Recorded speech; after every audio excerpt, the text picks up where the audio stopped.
নমস্কার বন্ধুরা, শিউলি রান্নাঘরে আপনাদের সকলকে স্বাগত। আমি শিউলি আজ আবার একটি নতুন রেসিপি নিয়ে আপনাদের কাছে চলে এলাম।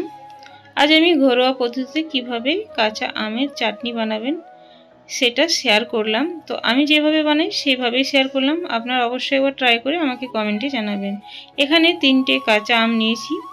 আর আমটা আমি এবার দেখুন খোসা ছাড়িয়ে কেটে নিয়েছি। খুব ভালোভাবে ধুয়ে নিতে হবে। এবার রান্নাতে যাব। প্রথমে কড়াই চাপিয়ে কড়াইটা ভালোভাবে গরম করে সরষের তেল একটু দিয়ে নেব। খুব বেশি তেলের প্রয়োজন নেই, আর রান্নাটা সরষের তেলে করব। একটা শুকনো লঙ্কা, একটা তেজপাতা 2 টুকরো করে, আর সামান্য আমি এখানে সরষে দিয়ে নিলাম, কালো আর সাদা সরষে মিক্স করে। ফোড়নটা কয়েক সেকেন্ডের জন্য ভেজে আমি কেটে রাখা আমগুলো দিয়ে নিচ্ছি। আমের টুকরোর মধ্যে দেখুন হালকা আমি খোসাটা রেখেছি। এইভাবে একটু রাখবেন, খুব বেশি না, একটু একটু রাখলে এটা খাবার সময় কিন্তু খুব ভালো লাগে। কিছুক্ষণের জন্য আমি ভেজে নেব, আঁচটা মিডিয়াম আছে, আমি আমটা একটু ভেজে নেব। এভাবে ভেজে নিলে স্বাদটা খুব সুন্দর আসে। এবার স্বাদ মতো লবণ আর সামান্য হলুদ আর একটু ঝাল লঙ্কা গুঁড়ো দিয়ে নিচ্ছি। এখানে কালারের জন্য আপনারা কাশ্মীরি লঙ্কা গুঁড়ো ব্যবহার করতে পারেন, তবে আমি একটু ঝাল লঙ্কা গুঁড়ো দিলাম। এবার ভালোভাবে একটু কষিয়ে নিতে হবে, আর এভাবে যদি একটু ভেজে নেন টেস্টটা খুব সুন্দর আসে। তারপর আমি পরিমাণ মতো জল দিয়ে নিলাম যাতে আমটা সেদ্ধ হয়ে যায়। এখানে আমি যে আমটা ব্যবহার করছি এটা কিন্তু টক আম।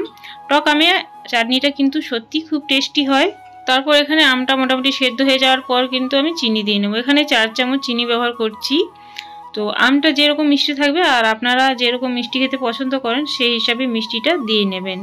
এখানে আপনারা চাইলে গুঁড়ো ব্যবহার করতে পারেন, তবে আজ আমি চাটনিটা চিনি দিয়েই বানাচ্ছি। এরপর আরও কিছুক্ষণ ফুটিয়ে নিতে হবে পুরোপুরি সেদ্ধ হয়ে যাওয়ার পর্যন্ত। আর একটু চিটচিট আসবে বা আঠালো ভাব আসবে চিনিটা গলে যাওয়ার পর। চাটনিটা দেখতে সুন্দর হবে, খেতেও খুব সুন্দর হবে।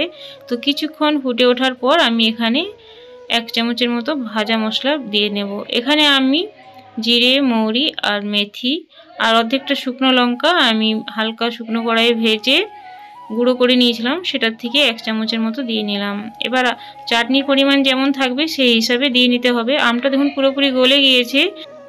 আরও কিছুক্ষণ ফুটিয়ে নিলেই চাটনি রেডি। গ্যাস অফ করে আমি ভাতের সাথে পরিবেশন করব। বন্ধুরা, আমার এই রেসিপিটা ভালো লাগলে প্লিজ লাইক, শেয়ার, কমেন্ট করে সাবস্ক্রাইব করে আমার পাশে থাকবেন। পাশে দিয়ে বেলটা প্রেস করে অল করে দেবেন, তাহলে নিত্য নতুন ভিডিও বা রেসিপি সবার আগে আপনাদের কাছে পৌঁছে যাবে। বেশি ভালো লাগলে প্রিয়জনদের মধ্যে শেয়ার করতে ভুলবেন না।